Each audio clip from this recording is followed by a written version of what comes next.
25 अगस्त को प्रदोष, भौम प्रदोष की, सारे प्रदोषों में कामना सिद्धि की प्रदोष अगर मानी गई है तो भौम प्रदोष को माना जाता है, मंगलवार को माना जाता है। मंगलवार के दिन, मंगल के दिन जब प्रदोष पड़ती है तो भौम प्रदोष कहलाती है। और उस दिन मंगलवार का दिन हो, डॉक्टर ने भी कह दिया हो कि इसको 20 साल तक औलाद नहीं हुई, 25 साल तक नहीं हुई, 30 साल तक नहीं हुई, 30 साल हो गए औलाद नहीं हुई और सब तरह से जब हार जाओ, भौम प्रदोष के दिन, प्रदोष काल में शिव जी के मंदिर में शंकर के शिवलिंग पर 3 जगह पर कनेर का पुष्प समर्पित करना प्रारंभ।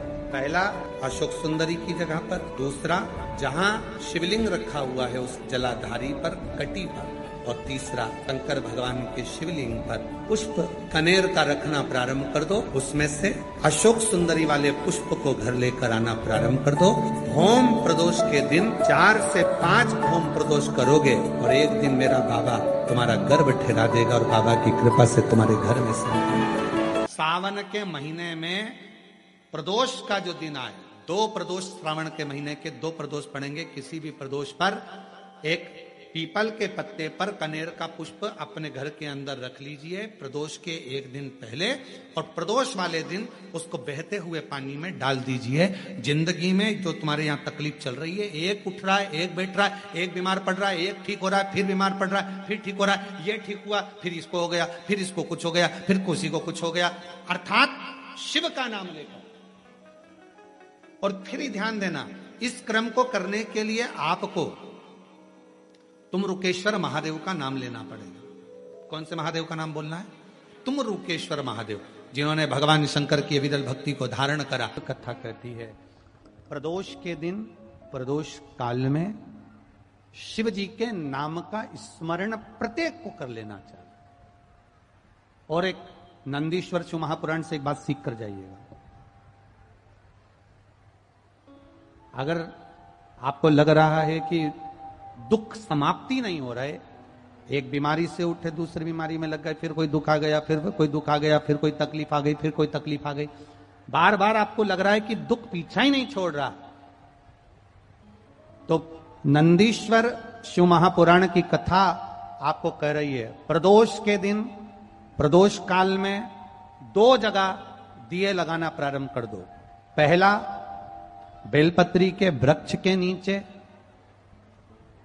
पहला दिया प्रदोष काल में, प्रदोष के दिन बेलपत्री के वृक्ष के नीचे, और दूसरा दिया अपने दरवाजे की चौखट के बाहर। मतलब अपन बाहर खड़े होंगे, अंदर की ओर दिया नहीं, बाहर की ओर। एक दिया बेलपत्र के नीचे, देवाधिदेव महादेव से प्रार्थना कर कर, हे शिव शंकर, हे गौरी शंकर, हे शिव, आज प्रदोष का दिन, प्रदोष काल में आप भ्रमण के लिए निकलोगे नंदीश्वर के साथ में, ऐसी कृपा करना, आपके लिए मैंने द्वार सजाया है भोलेनाथ, आपकी दृष्टि मेरी चौखट पर भी कर देना, मेरी जिंदगी संवर जाए। इसलिए 2 दीप स्मरण करो। हाँ, अच्छा इशारा कर रहे हो, सब समझ रहे हो।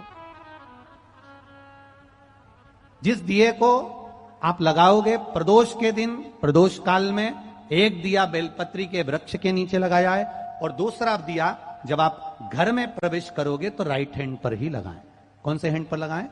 राइट हैंड पर। बहुत बहुत साधुवाद आपको दीदी, धन्यवाद, धन्यवाद दो। उन्होंने इशारा करके बताया कि दिया किस ओर लगाएं, कम से कम अपने को अंदाजा तो लग जावे ना दिया किस ओर लगना चाहिए।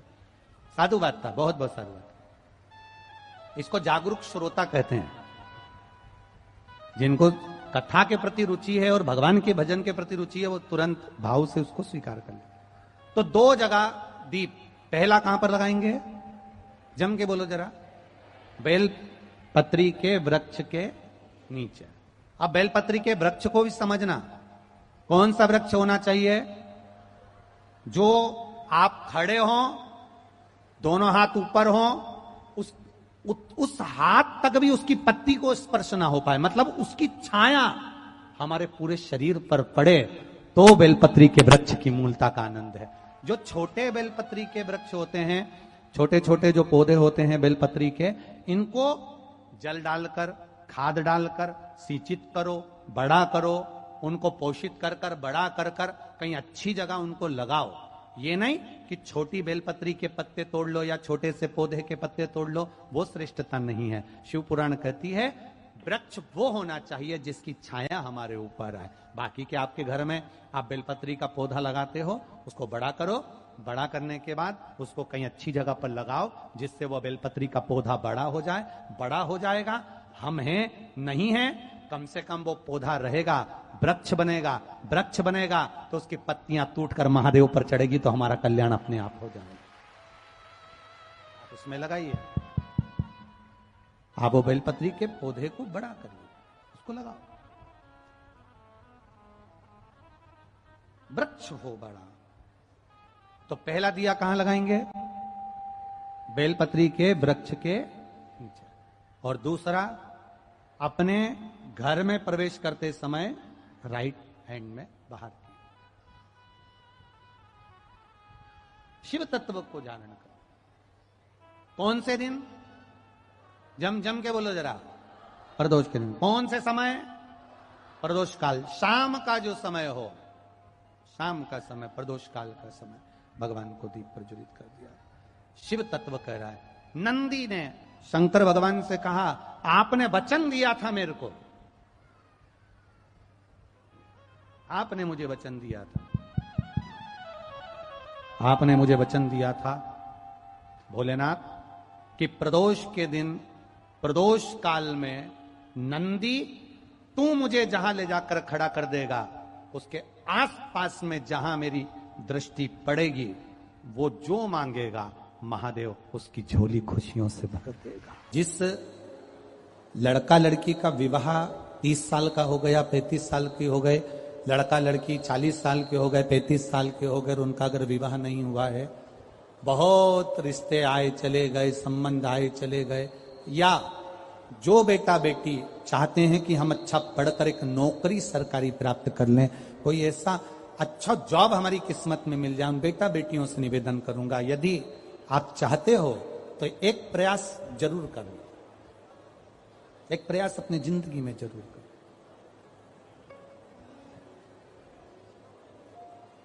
शिवलिंग समझ लेना जरा अच्छे से। शिवलिंग जलाधारी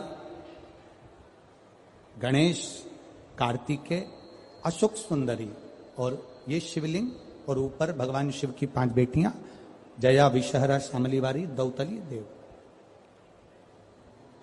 3 प्रदोष या 3 शिवरात्रि। कितनी प्रदोष? 3 या 3 शिवरात्रि। मेरा बेटा बेटियों से निवेदन है, जो अच्छी पढ़ाई कर रहे हैं, मेहनत करो, अच्छा पढ़ो, और मेहनत के साथ में जब कंपटीशन एग्जाम में बैठने का समय आए, 3 स्थान जहां पर आपको, प्रथम अशोक सुंदरी, अशोक सुंदरी की जगह पर जब आप बेलपत्र समर्पित करेंगे तो डंडी का मुख जहां से पानी बहता है उस स्थान पर रखेंगे। दूसरा, शमी का पत्ता,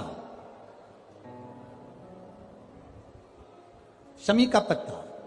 दूसरा, शमी के पत्र को देवादिदेव महादेव पर जब आप समर्पित करेंगे तो उसका डंडी का मुख भी जहां से जल बहता है उस ओर रखेंगे।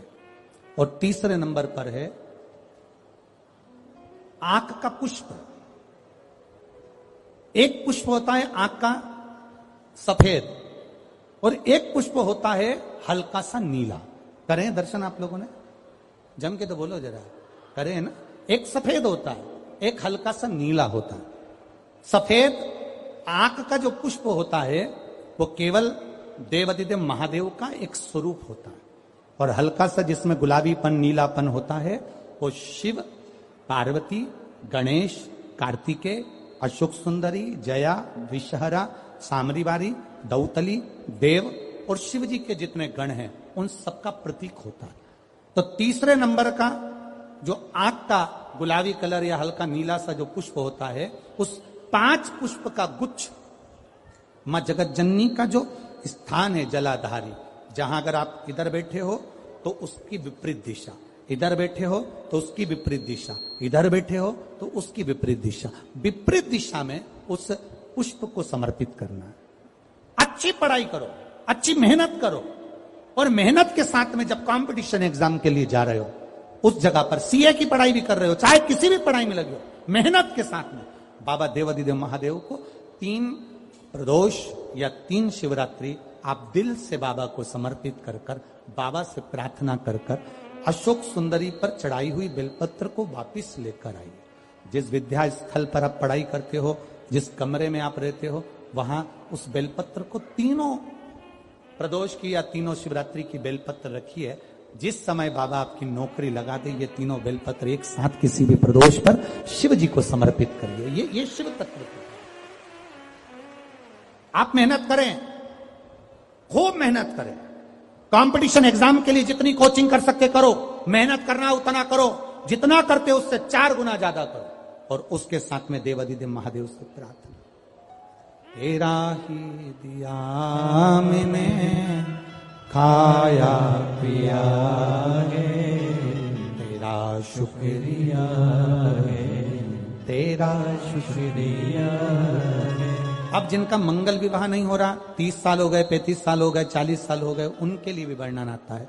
एक बेलपत्र, एक शमी पत्र, और महाराज वही आंकड़े का पुष्प 5 अपने हाथ में लेकर, बेलपत्री का वृक्ष जो होता है, उस वृक्ष के नीचे उसको रखकर शंकर भगवान के मूल मंत्र का स्मरण करते हुए, चाहे तो आप पंचाक्षर करें, चाहे आप षडाक्षर करें, चाहे आप श्री शिवाय नमस्तुभ्यम करें, केवल जो जल का पात्र है, वो जल के पात्र से 5 बार जल समर्पित कर कर, बेलपत्री के वृक्ष की 7 परिक्रमा कर कर, बाबा से प्रार्थना कर कर, उस पत्ती पुष्प को लेकर वापिस सजाएं, पूजन वाली जगह पर उसको रख दीजिए, और बाबा कृपा करेगा, जितना जल्दी होगा उतना मंगल विवाह आपका पक्का कराएगा, ये निश्चित।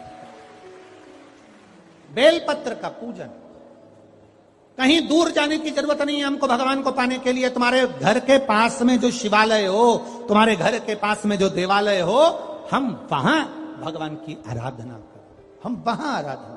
तो शिवलिंग का स्मरण आप करेंगे, बीच में जो एक मोटी सी लाइन होती है, इसको अशोक सुंदरी कहते हैं। सब लोग दर्शन करें, जम के बोलो जरा, करें।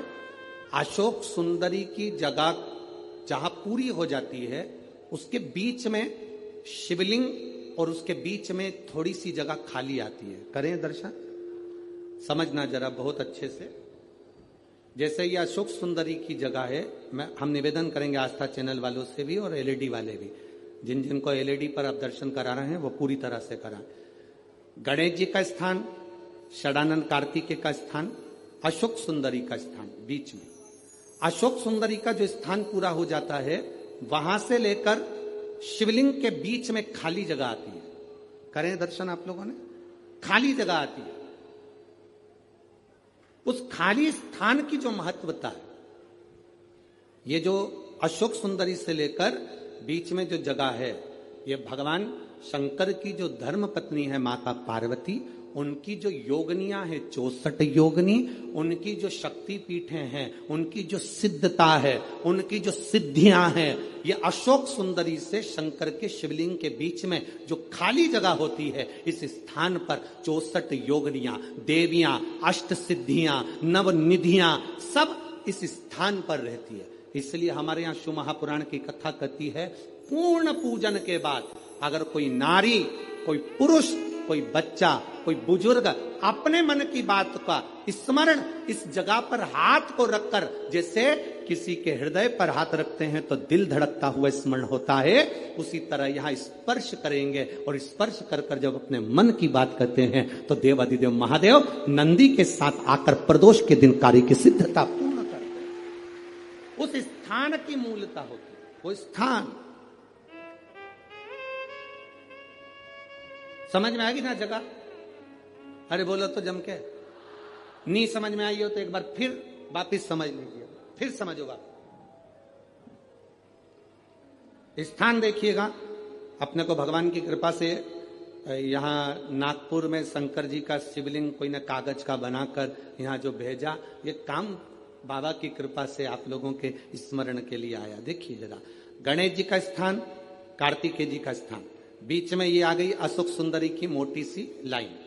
अशोक सुंदरी की लाइन जहां खत्म होती है, वहां से जो शिवलिंग रखा है, इसके बीच की जो जगह है, ये जो बीच में अशोक सुंदरी के स्थान से लेकर शिवलिंग के स्थान के बीच में जो खाली जगह है, ये 64 योगनियां, अष्ट सिद्धियां, नवनिधियां, सब कुछ मेरे देव अधिदेव महादेव ने माता पार्वती को अपने चित्तवृत्ति के साथ यहां अनुमति प्रदान कर रखी है। वहां का स्पर्श,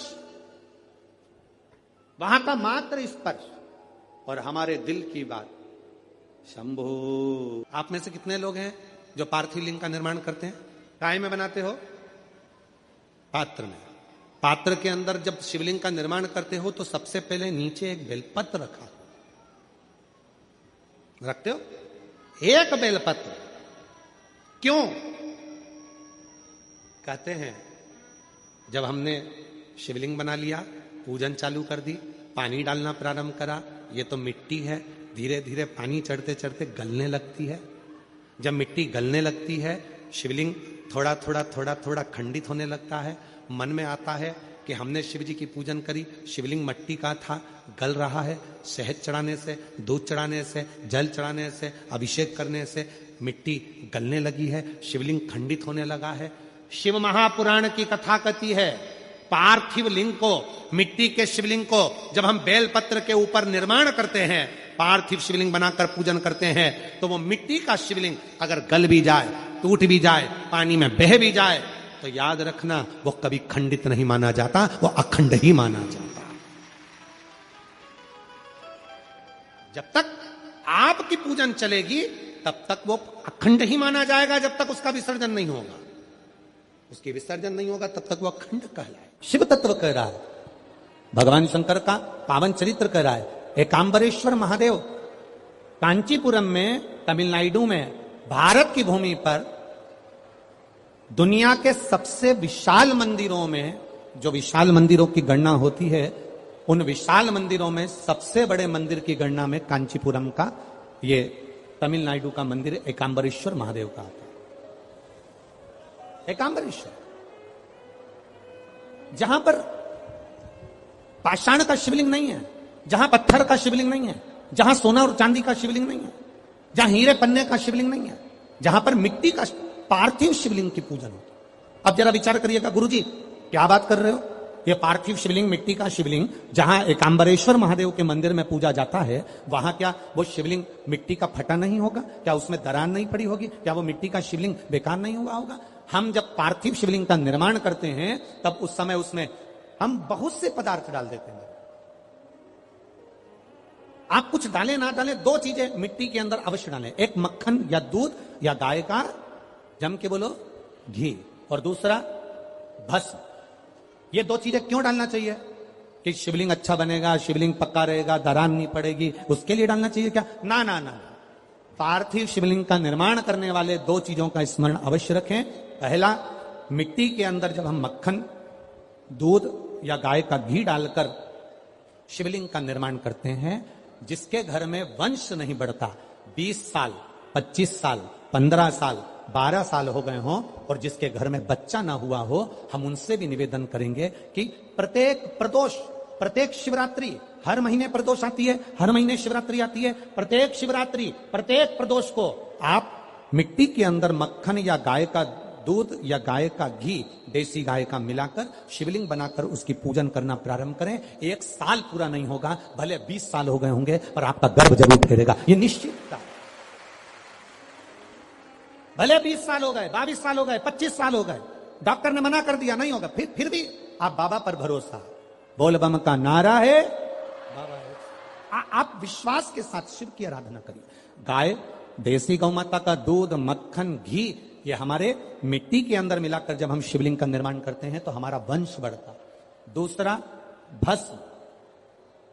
दूसरी चीज क्या है? जम के बोलो जरा, पीछे वाले भी। पहले नंबर पर है मिट्टी में मिलाया गया मक्खन, घी या दूध। दूसरे नंबर पर है, जम के बोलो जल्दी से, भस्म। ये दूसरे नंबर पर। भस्म का प्रयोग शिवलिंग का जब निर्माण करें, पार्थिव शिवलिंग जब बनाए, मिट्टी में थोड़ी सी भस्म जरूर मिलाए। भस्म किस चीज के लिए होती है? भस्म किसके लिए धारण कराई जाती है?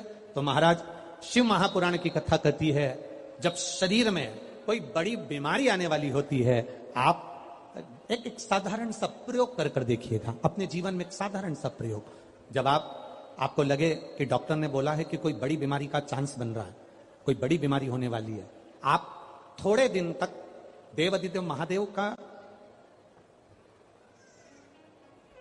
ये शिवलिंग, ये जलाधारी, ये जहां से जल बहता है, गणेश जी का स्थान, कार्तिकेय जी का स्थान, बीच में एक मोटी सी लाइन अशोक सुंदरी, शिवलिंग जो शिवलिंग रखा है, जो जलाधारी है वो मां पार्वती जी का हस्तकमल, ऊपर से एक एक बूंद जो पानी गिर रहा है, जिस कमंडल में से, जिस जलाधारी में से जल गिर रहा है, वहां शंकर भगवान की 5 बेटियां, जया, विषहरा, शामली बारी, दौतली और देव, ये भगवान शिव की 5 बेटी। जब आपको लग रहा है कि मेरी जांच होने जा रही है, जब आपको लग रहा है कि मुझे डॉक्टर को दिखाने जा रहे हैं, मुझे लग रहा है कि कोई बड़ी बीमारी ना निकल जाए, अल्ट्रासाउंड करा रहे हैं, एक्सरे करा रहे हैं, उससे पहले घर में अगर थोड़ी सी भस्म रखी है, उस भस्म को जब आप जल चढ़ाने के लिए शिव जी के मंदिर में जाओ, हॉस्पिटल में दिखाने के लिए जांच कराने जाओ, उससे पहले एक काम जरूर करना, शंकर भगवान का जहां शिवलिंग रखा है, उस शिवलिंग के पास में भस्म का लेपन कर देवादिदेव महादेव पर 1 लोटा जल समर्पित कर उसी भस्म को अपने कलेजे पर, अपने हृदय पर लगाकर देवादिदेव महादेव का पंचाक्षर मंत्र नमः शिवाय, षडाक्षर मंत्र ओम नमः शिवाय या श्री शिवाय नमस्तुभ्यम बोलकर फिर आप जांच के लिए चले जाओ। कोई बड़ी बीमारी तुम्हारी जिंदगी में निकल ही नहीं सकती। भस्म भस्म हो, भस्म का काम क्या?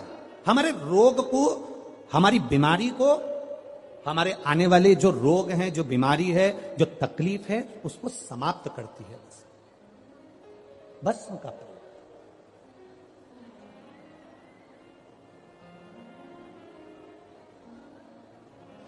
शिवलिंग का निर्माण कर रहे हो, पार्थिव शिवलिंग का, उसमें थोड़ी सी भस्म हमारी बीमारी को हर लेती है, थोड़ी सी भस्म हमारी तकलीफ को हर लेती है। भस्म का चपटी भभूत में है खजाना कुबेर का। शिव के शरीर से, भगवान देवादिदेव महादेव के तन से लगी हुई भस्म साधारण नहीं है। भस्म को चढ़ाने वाला भी साधारण नहीं होता और भस्म को लेने वाला भी साधारण नहीं होता। शंभु शरण पड़ी मांगो घड़ी रे घड़ी, दुख काटो दया दर्शन आपो। पार्थिव शिवलिंग का निर्माण करते समय 2 चीजें ध्यान से अवश्य मिलाएं। पहला माखन, घी, दूध, दूसरा भस्म। पार्थिव शिवलिंग का विसर्जन कैसे किया जाता है? पार्थिव शिवलिंग अगर आपने थाली के अंदर, पाटे के अंदर कोई सामग्री पर कोई ऊपर बनाया है, तो उसका विसर्जन कैसे करा जाता है? पार्थिव शिवलिंग का विसर्जन करते समय जिस पात्र पे पार्थिव शिवलिंग बना हुआ है, उस पात्र को नदी में शिव का नाम लेकर जल में उस पात्र को नीचे डाला जाता है, पात्र को पकड़ा जाता है और शिवलिंग को नीचे की ओर ले जाया जाता है। जब शिवलिंग पानी में थोड़ा कम दिखे, उस समय पर उसको धीरे से फिर जल में छोड़ दिया जाता है। जब थोड़ा कम दिखे, थोड़ा हाथ पानी में नीचे करा जाता है और नीचे कर फिर उसकी फूल पत्ती जब पानी में ऊपर आ जाए, दिखने लगे, तब शिवलिंग को धीरे से खसका दिया जाता है, जल में उसको विसर्जन कर दिया। क्यों? अगर तुमने पार्थिव शिवलिंग का विसर्जन करा और उसको तुम थाली में बना कर ले गए हो, पाटे पे बना कर ले गए, अब तुमने उसको उठाया तो टूटेगा कि नहीं टूटेगा? बोलो।